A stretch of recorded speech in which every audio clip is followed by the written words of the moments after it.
Hey guys, it's Spadoodle.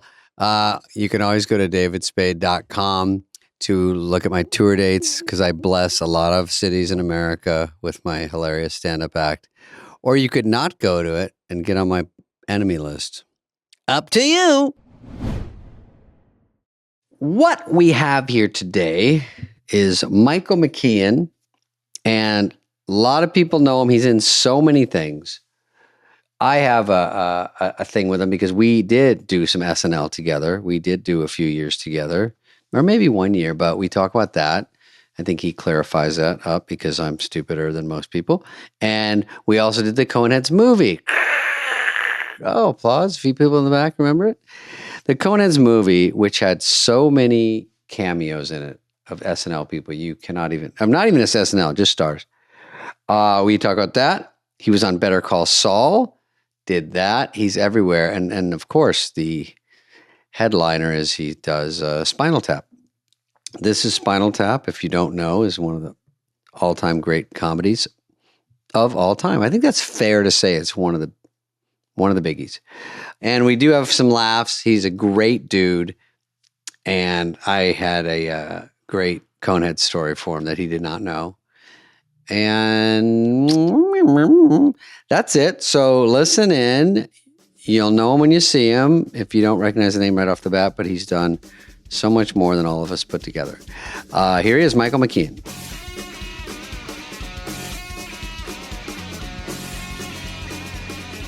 Dana, I'm going to start with Michael, and I'm going to ask him a question that he gets too much because he's been in a lot of stuff, but of course, people focus way too much on Coneheads. Now, when we were I in was so Coneheads, sure you were going to say Spinal Tap. Oh, damn. So nice. we were in Coneheads together. Michael was a lovely man to work with, and it was one of my first movies, and it was a lot of fun. I had a lot of fun in it because it was new. Michael had done so many things, but I think he still had a good time. I did have a good time. And do you remember anything from that experience other than there were a lot of celebrity cameos, if you look back? Well, we weren't there for most of the celebrity cameos. Right. I had scenes with you and Dan, and once we got to the planet, we were, in our underwear with the little the collars on our necks and stuff. That's right. Yeah. It was an immigration movie that I never even picked up on that part. No, me neither. But it was just we were the NSA guys. I think it's a pretty funny movie, actually. I think some great stuff in it. I think Dan's commission to that character was so total, and so we kind of knew him from the TV sketches, but he was really that guy in so many ways because Dan is kind of an anal retentive. I think he's really attention to detail, not in a bad way. I mean, in a very, very good way. And I just remember shooting one scene where we had just landed on the planet, and he was telling his superiors, Dave Thomas and the rest of them, telling him about so and so, and we shot it all morning. And we went to lunch, and we came back, and we continued shooting this coverage of the same scene, the same speech. And about an hour and a half in, he goes, "Oh, God damn it. Oh, God damn it. I'm not wearing the gloves. Oh, I'm not wearing the fucking gloves, Robert." And suddenly we got, we just flushed 2 hours down the toilet. And he was so apologetic about it and everything. It was like, dude, okay, go again. But I remember that guy. It was really, he's such a clear-eyed guy, and it was a very atypical moment. Like he wrote Dragnet, Yeah. Funniest thing in Dragnet is Kathleen, what's her name? They go to interview this woman. It's like the wife of this guy who's disappeared. Oh my God. Or the landlady. Do you know what I'm talking? Kathleen Freeman. And she has one speech. Okay. And it's the funniest thing in the movie by such a long chalk. I look for it when I can. It's great. Anyway, I'm a living non sequitur here. You guys are trying to corral me Not at all. We're just trying to get our touchstones with you. Here's one of mine very quickly. Okay. Okay. So like early 80s, for some reason, Billy Crystal and I had the same manager. I don't know how it happened, but I went in to meet with Rob Reiner, you, Harry Shearer, Christopher Guest, to play the drummer in Spinal Tap. Okay. You probably don't remember, but here's what happened. I came in and I was nervous, obviously, and you guys were so comfortable with each other. And I go, this is not awkward. I'm coming here as the lone wolf and you guys are all friends and I have to walk in here. And so I think maybe it was you who just said, okay, let's go. So then you all immediately left the office. Everyone cleared it out and I sat in there for like a minute and then you guys came in. That's just a gag that, now you're entering my world. I don't remember You couldn't that. remember it, but that happened. Do you remember me in the movie? I played a mime waiter. Oh, I remember the meeting, and I thought you were coming in. I had remembered that you came in to be this tap fan who follows us around the country. That was a part that we were casting.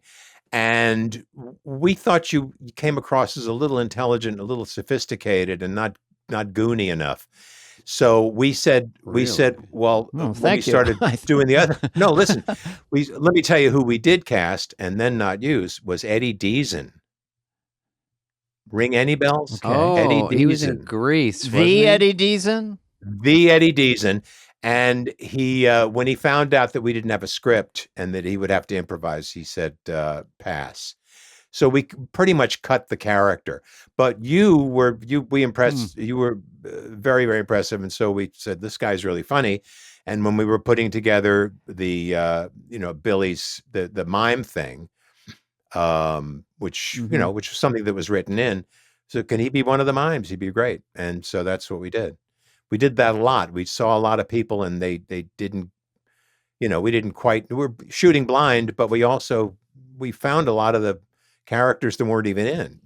Your character didn't exist until we saw you. Put it that way. That's a good thing.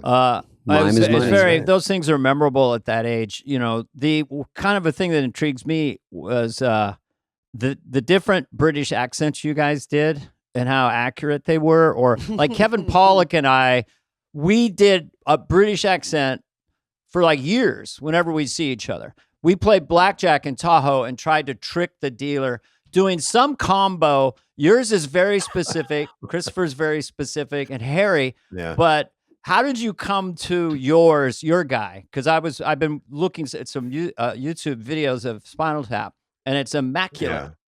Chris is legitimate because he grew up. His father was British.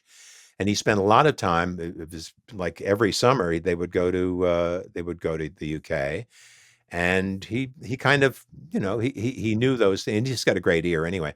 So I just kind of fell into the same line as him. He would go on, and then we had a lot of time to prepare. You got to understand, when we started working on this thing, it was 1979.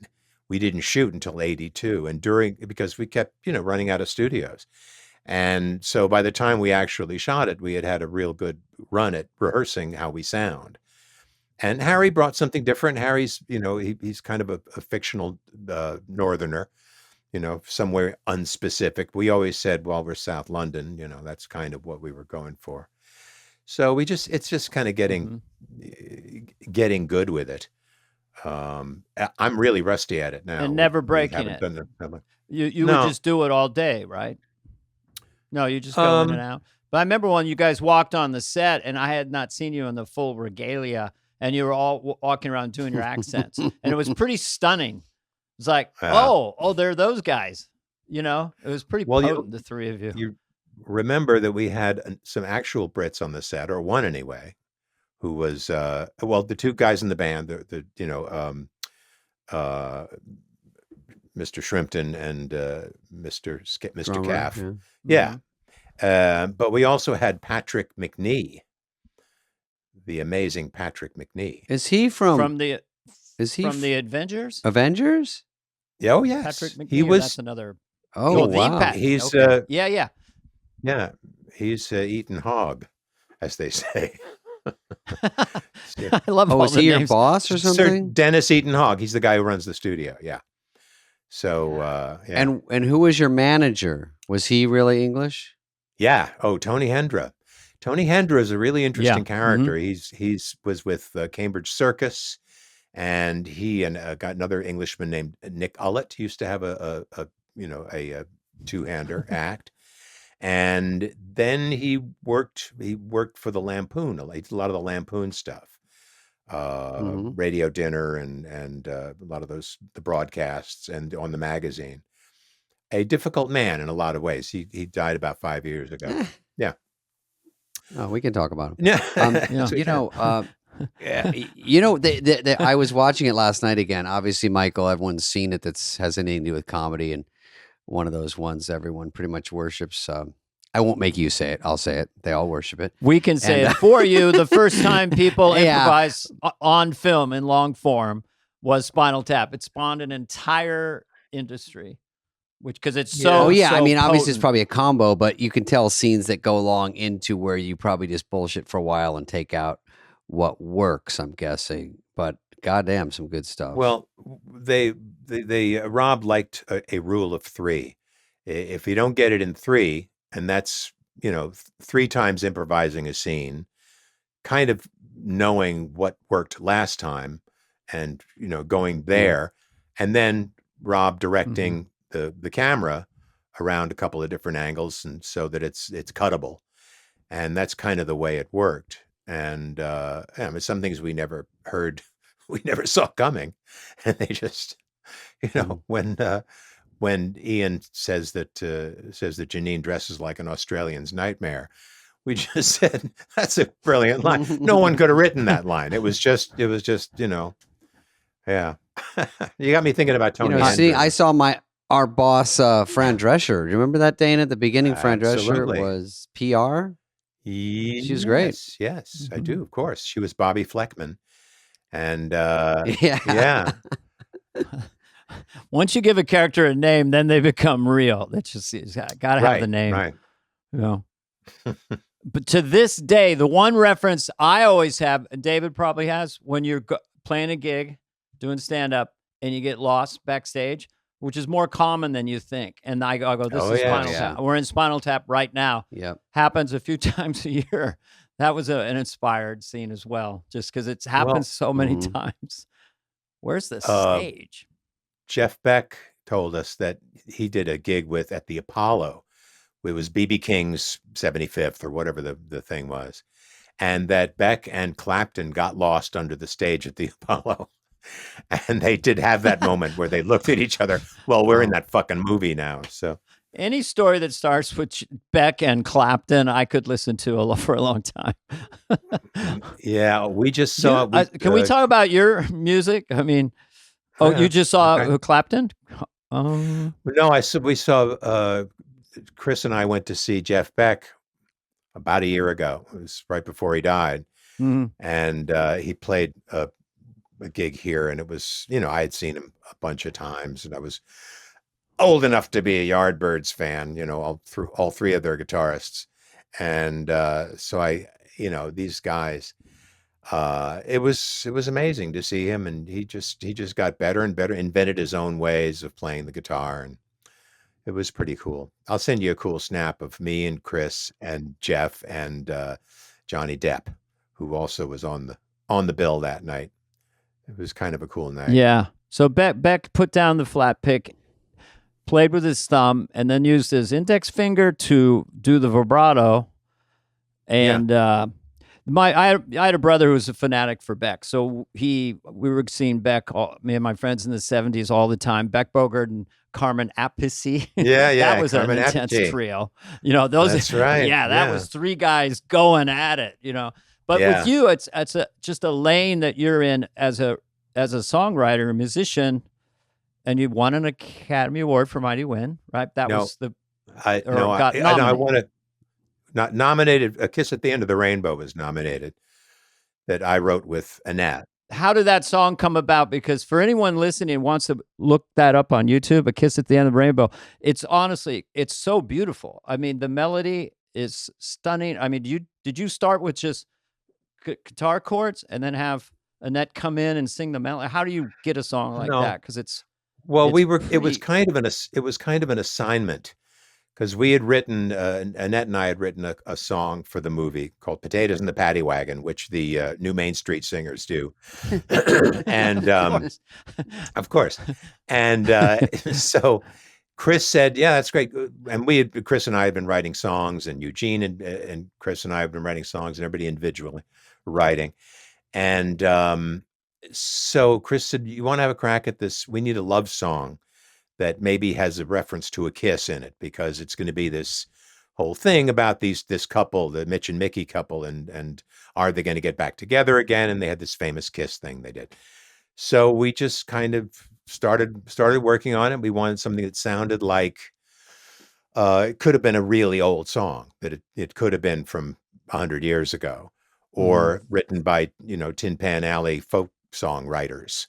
But it was sort of it's kind of inspired by just the simplicity of it, and so we played it for Chris, and he said, "Yeah, I maybe kind of wanted something that has more like a joke in it, has that's kind of a funny. This is very straight," and he really liked the song, but he said, and so Jamie heard it, his wife Jamie, and she said, "No, you're using that one. That doesn't need a joke.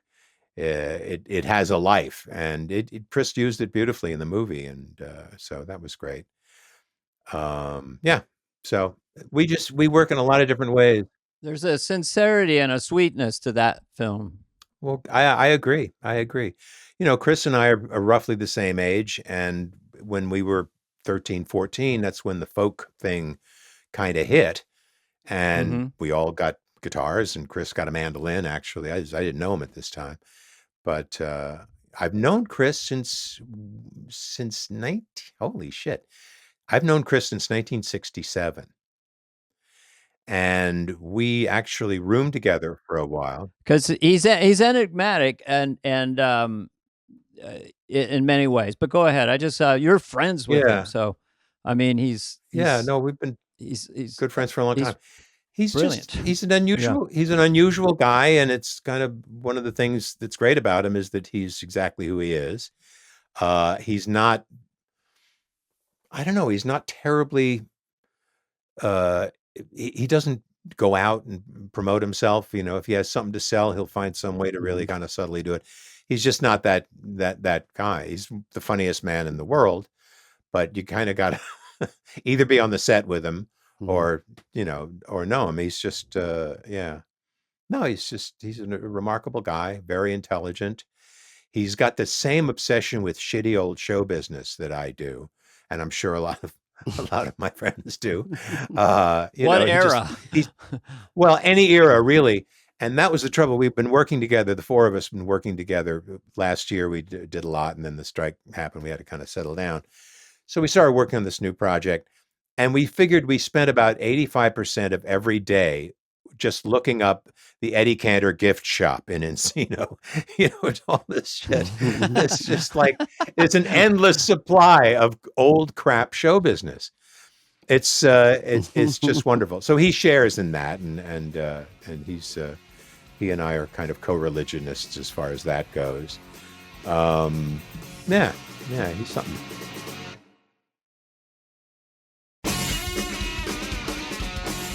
Are there old actors that you guys are obsessed by? Old actors like John Wayne or Errol Flynn, or like which are the ones that? Because I'm obsessed with John Wayne with a friend. Yeah, I've always been a Boris Karloff guy. I always thought he was great, and I always thought he didn't get much recognition as being a really good actor, and he really was. It was just his groove was kind of on the limited side, but he was great. I loved him. And he played Frankenstein, right? He was the original Frankenstein. He was the original Frankenstein monster, and he did it in Bride of Frankenstein. And he wasn't that big as a person, was he? Yeah. He was probably 6 feet, but they jacked him up on those boots. Because he's immense. Yeah. Fire back. So I could play Frankenstein. No, here my question for Michael was, he was on the show SNL. We're jumping back to SNL. You were on, I think, my year. I think Dana was gone, but you did one full year, and I also saw a monologue from 1985. It was really funny.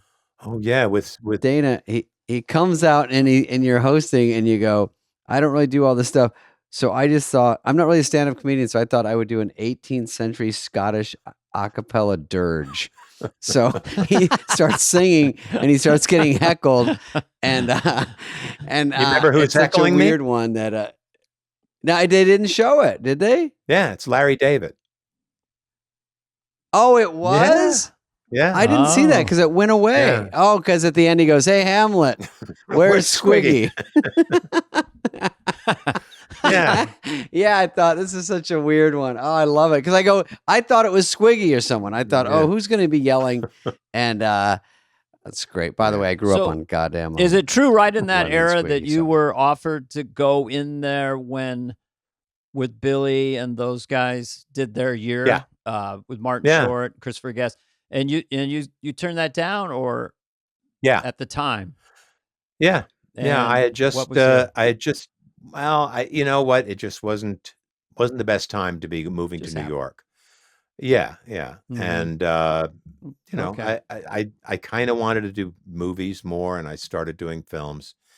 I had many second thoughts about it.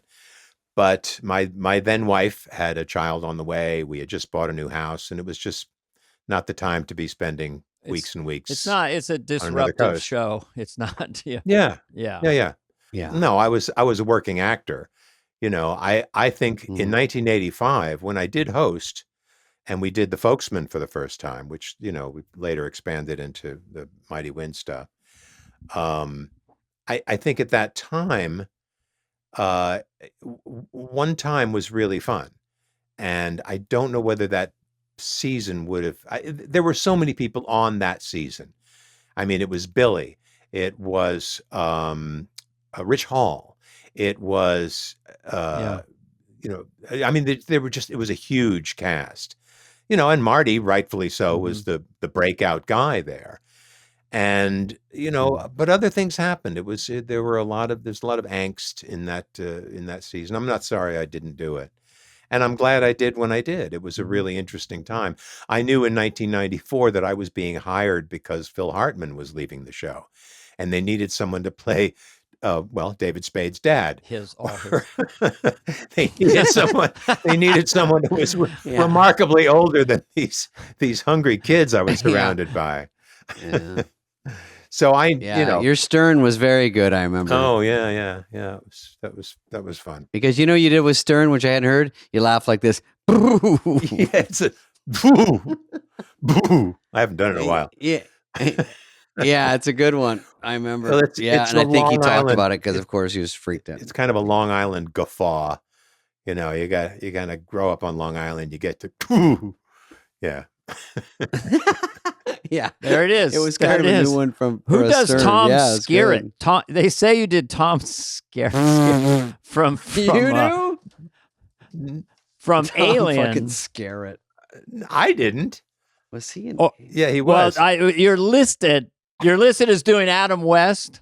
I don't know. If I did do Adam West one time. Where I got this list. That was the only time I was on Update. Oh, you did it on Update? The only time I ever did Adam West. It was the only time I ever did Update. I had pitched another character who was a guy who was a kind of a spiritualist to the stars and talked about who's having sex in heaven. It was my thing. And nice. I made the mistake. No, it was actually pretty funny. I did it at the table, and it was kind of good. But I mentioned Hume Cronin, who had been married to Jessica Tandy, who had just died. So I did a Jessica Tandy joke, and Lorne was like, too soon. Well, he was kind of too soon, but he's also Hume Cronin's a friend of his because he's Canadian and in show business. So anyway, he told me, he says, if you haven't got a better joke, maybe we'll do it another time. So we blew it off. Anyway, whatever. Never take that deal. How well did you know Lorne? How well did you know Lorne when you came on in 94? Well, I had met him in 75. Casually or? Well, in 1975, when they were putting together the original show, I knew Chevy, and we knew Franken and Davis. And when I say we, it was the Credibility Gap, me and Harry Shearer and David Lander. And we were in town doing the Tomorrow Show, the Tom Snyder Show. Harry did a brilliant Tom Snyder. So we were on the Tom Snyder Show doing our Tom Snyder sketch. And so around that time, they were just getting started with SNL, and we knew some of those guys. So we hung out and we, kind of met all these people. I knew a lot of people who knew Lorne at the time, but I didn't work with him until Coneheads. And welcome aboard. That's right. Yes. Wait, Michael, before we go on. Yeah, go ahead. No, I was going to say my favorite thing was there is that extra mile that Lorne. I don't do a Lorne Michaels, but there's an extra mile he goes sometimes to make sure you know who you're talking to. And it's very subtle. It's very subtle. And he was always very sweet to me. And I got nothing but good stuff for him. But he did do this. I was up for another show. I had been offered a show, which was a spin-off of the Murphy Brown show. Okay, you got to stay with me. And Diane, somebody who was the creator of the Murphy Brown show. Diane English, thank you very much. She had this new show, and she wanted me to do it. And so I had an offer for that while I was, talking to the SNL people. And so Lorne called me directly, and he told me, he said, "Now, what about this other show? It was a messenger service show. What are you going to do about that?" And I said, "Well, how did you know about that?" And he said, "Louis Malle told me." Now, Louis Malle, this French filmmaker who was married to Candy Bergen, who was doing Murphy Brown. Oh. So it's like he kind of went to Europe for the killing. Yeah, Louis. It's all Louis can talk about. Is Michael, we're not hearing good things about it. Yeah. Anyway, it might not be. So I said, I've heard it's got some problems. I said, I want to do SNL. And he said, okay. So that was that.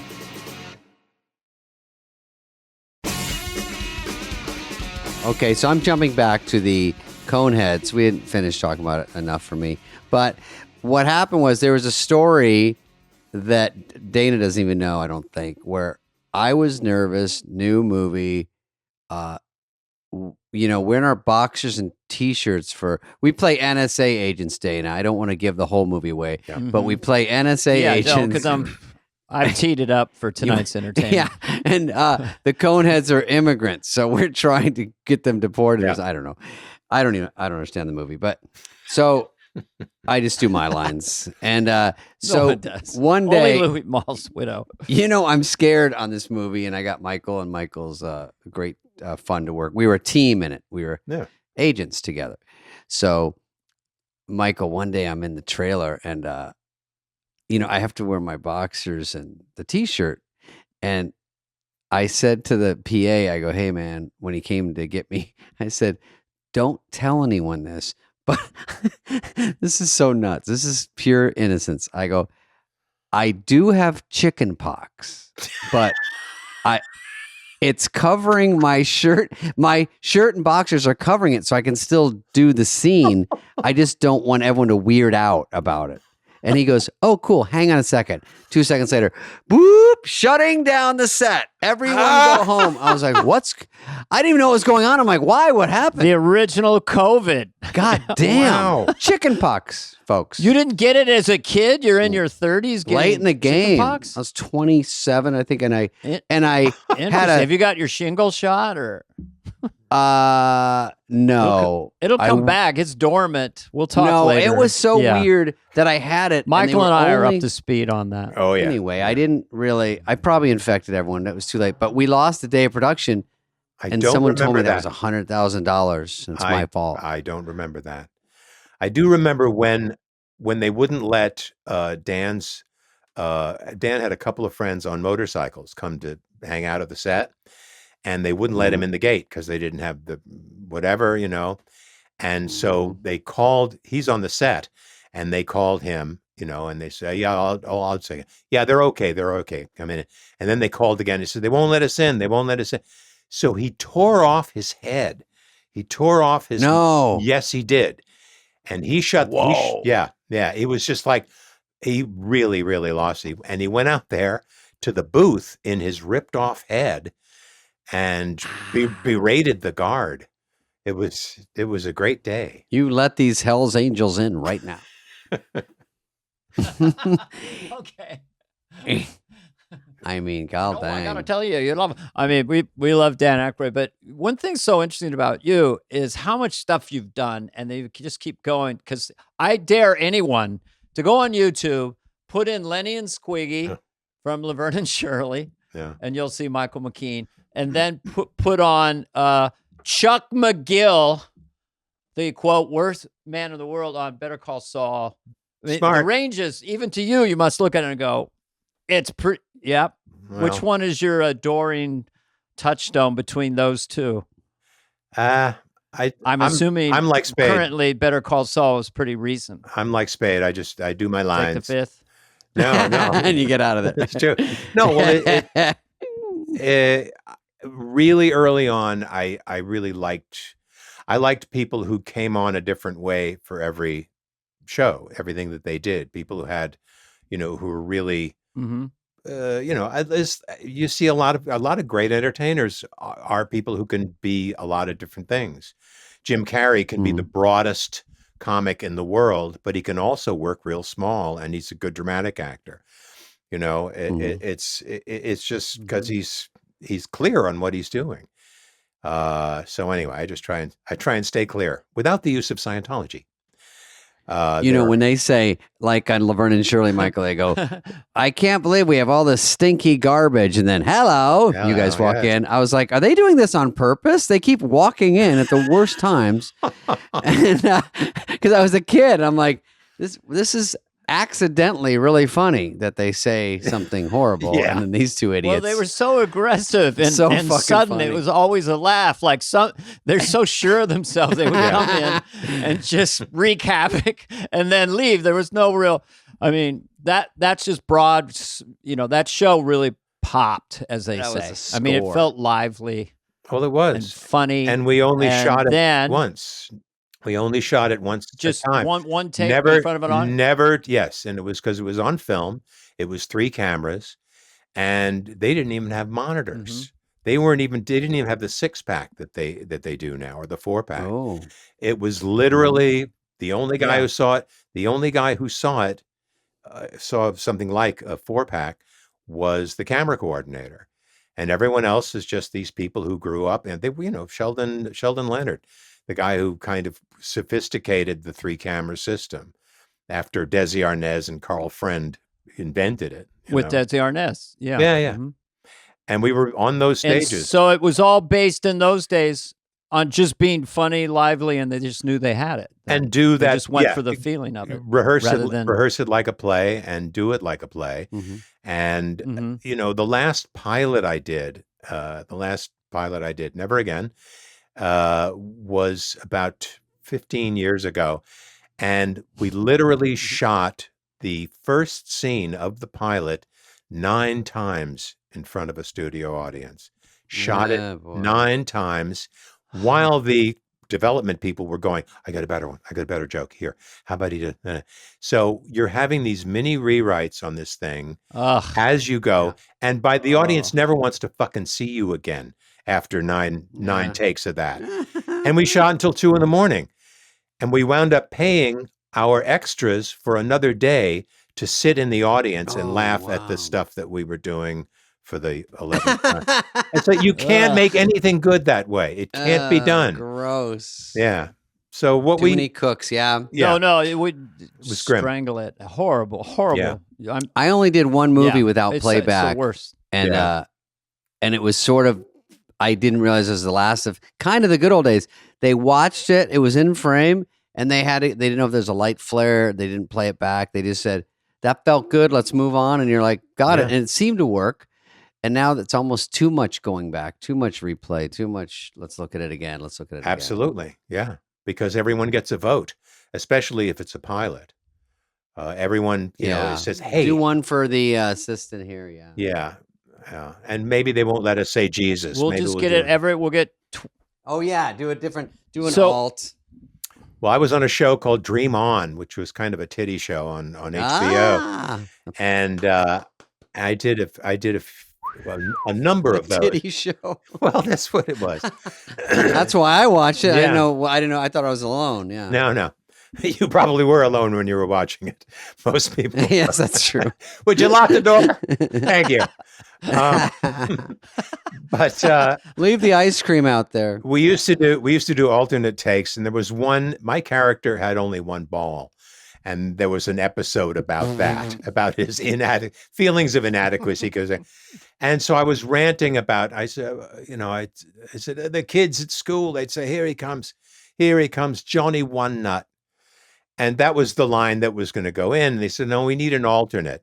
So they wrote me an alternate. I looked at it and I said, that may be funnier. But I didn't tell Brian, Ben, the guy I was working with. I didn't tell him it was coming up. So we're going to do the alt take. And I said, well, here he comes, Mr. Singleton, which is arguably funnier than Johnny One Nut. Yeah. It's a little subtler. He fell apart. It was a good laugh, but we couldn't use it. Was Wendy Malick on with you? Wendy was greatest eyebrows in show business. Oh, Wendy's fantastic. So great. Oh, she's awesome. Boy, I agree with that.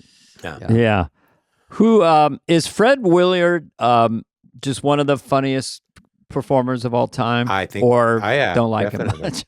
No, I adore Fred. There's something quirky about him, almost like Norm Macdonald. Kidding. You can't quite put your finger on what is going on there. Yeah. You know it's brilliant, but it's just sort of like tilted. I remember Fernwood Tonight was the first time I got familiar with Fred Willard. Oh, man. And it was just something about the character of Fred was smiling a lot and had this, I don't know how it must have been fun just hanging out with that guy. He was great. Well, in 1975, he probably loved you. Yeah. In 1975, there was a group called the Ace Trucking Company.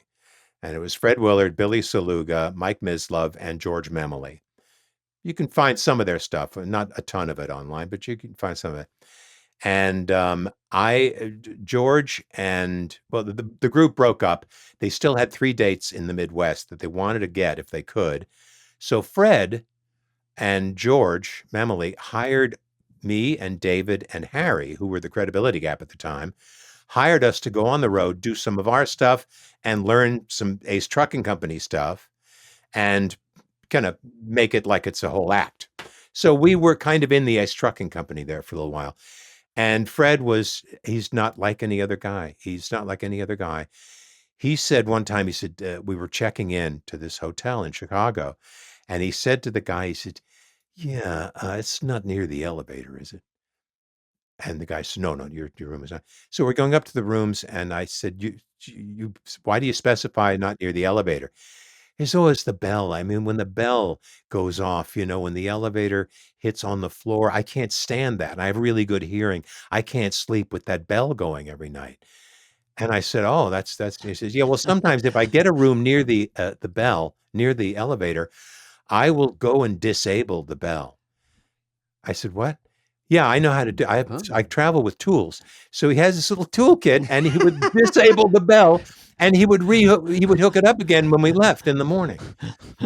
And I said, "Do you really do that every time?" He says, "One time." He said, "One time I had to disable the one on the floor above and the floor below because I could still hear those." So he's a man in control of his own life. And he also had a window. He had a window on a whole nother world that we just can't see from here. He was really fucking awesome. Yeah, that dude's a crack up. It's funny. He must have looked around, almost like a Peter Sellers movie, when he had the tools.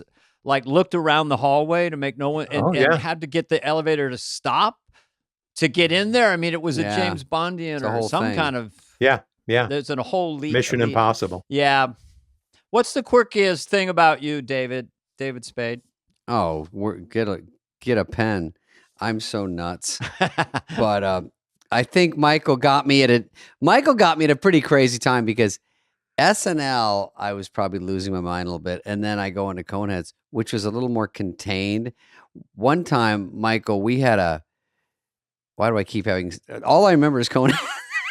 But one time, yeah, you were in underwear, right? Oh, and they had chicken pox. No, I'm running around. Obviously, had chicken pox probably the whole year, and they said, obviously, they go, you have an extra scene in Coneheads where you're in a van listening.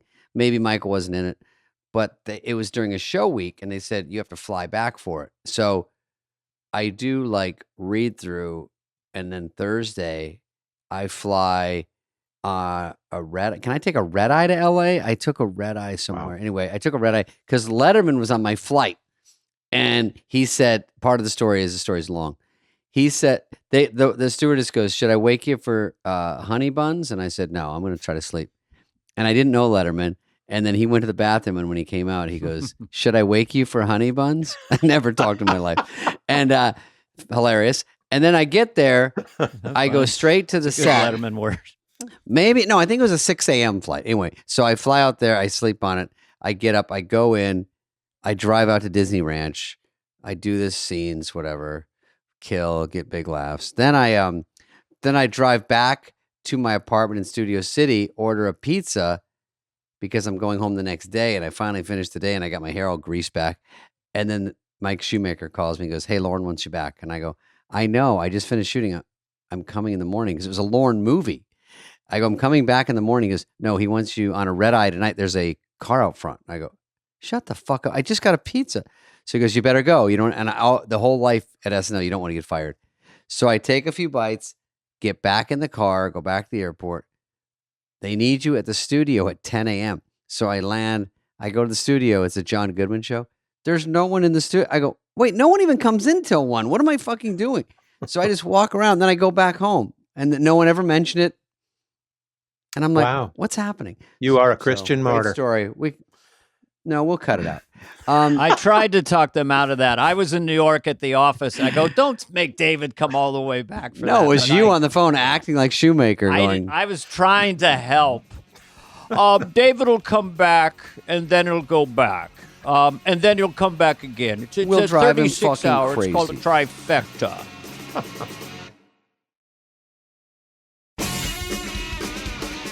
Michael McKean is humble, so I know what it's like to get compliments, but I have to say this scene that you did, because I looked it up on the stand. We have Chuck McGill with the electric magnet paranoia thing, and that's as good as it kind of gets, I think, for film acting. I mean, what did you think of that scene? Did you ever look at it? Did you know you were in the pocket? Did Odenkirk try to ruin takes that were really good? You know how Bob is. That's no, he's going too fast. Oh, you're so good. No, it was. I knew. I got called. I was in New York. And I was doing a play in New York. No, I wasn't at this point, but I was in New York, and the director of the show, Dan Sackheim, the director of that episode, called. And he says, you want to talk about this? And I thought, oh, does that mean it's going to be hard? And he said, well, have you looked at it? I said, yeah, it's a ton of stuff. And it's like a 4-page speech, basically. And he says, well, how do you want to shoot this? And I said, no, I don't know. I mean, just what's good. I didn't kind of understand what he was asking me. He says, because it's going to be some long days. And then I realized, well, that scene is going to take like 3 days. And so it worked out because I learned the lines, beat myself up and got the lines down, but I'm not too bad about lines. And then I knew what it was about. It's in that archetypal, if that's a word. Yeah, you melt down. You take yourself from being fairly together, like Captain Queeg. It is Captain Queeg, sure. And then you're losing it slowly and pacing it. So my question is, how much is technique and how much is just you're the guy and you're not really thinking, you're just being playful? Because it seems like it'd be hard to break all those moments down when they're filming, you just have to be. You just felt so in the pocket. I don't know. It's just my thing. I liked it a lot. That's all I'm saying. Thank you very much. Thanks. No, it was a really good. It was a good show. It was a good experience, and Bob is kind of heroic. And I met Bob when we were doing SNL. And it was, I mean, he was just there occasionally. He wasn't writing on the show, but I think he was seeing Janine. Is that possible? Anyway, there were some, I don't, tales out of school. But no, I knew that, I think they used to go out. I don't know, but I met him a couple of times there, but I never really, really worked with him until until Better Call Saul. And when they cast me in it, he called me up and he said, "This is great news. We're going to have such a good time." And we did. We kind of fell right into this relationship. And what we did was informing, and we didn't know it, was informing the writers. And it kind of gave them a lot of inspiration. Hey, you know what could happen here? And it helped them find a way for those characters to become to get into a genuine conflict.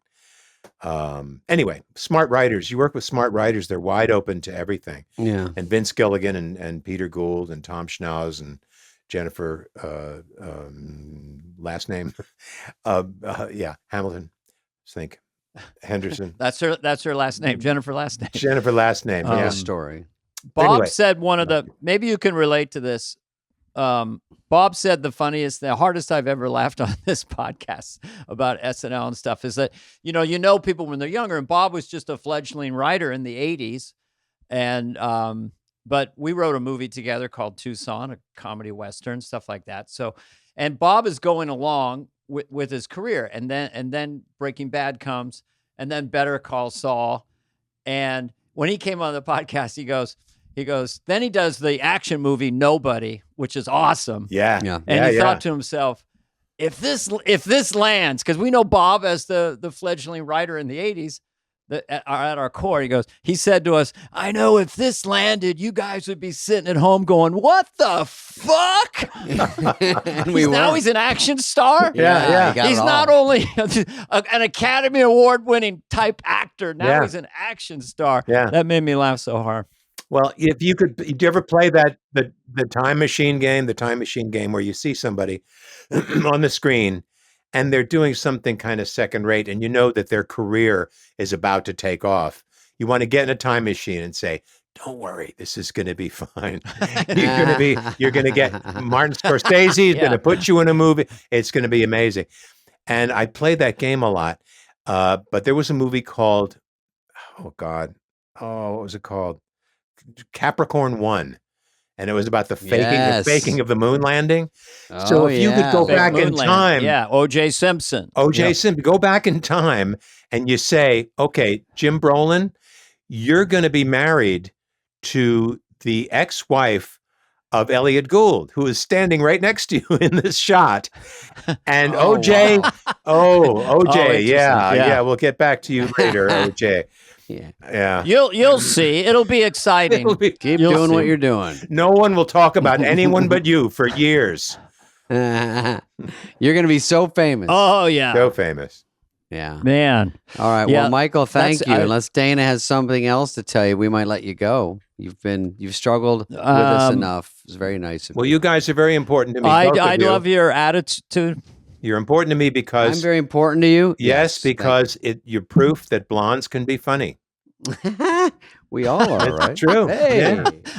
3 blondies. Well, that blonde. Blonde on Were you a towhead as a child? It was hard to tell because I always had a crew cut. Yeah, I was a bristly little blonde crew cut. Yeah. Pretty sad. Me too. Hated it. Hated having a crew cut in the 60s. Studley in that SNL monologue in 85 killed it. No, you betcha. That wasn't my sweater. Looking skinny, good job. I don't say this with all of our guests, but some. But what I would say to you is, what can't he do? Yeah, what I don't know. He do? I can't sleep. He will host a show. He will. He can't sleep, Dana. No. It's called Ambien. Hello? I got it. No. I'll listen. Are you a night owl? Yeah, half an Ambien is fine. That's what I do at night. Yeah, not a whole one. Come on. No, a whole one, then you got to deal with it the rest of the day. Your mind's going like this, right? Yeah, I mean, I we all assume got that. the We all got creative that. juices. And then how do you sleep? Yeah. It's so hard to sleep for me because Well, I'm so thank you for smart. coming on our humble show, Michael. Listen, it's been been a lot of fun, and I had to get up anyway, so here I am. Now they're shifting our little pictures around. All right, boys. Thank you, bud.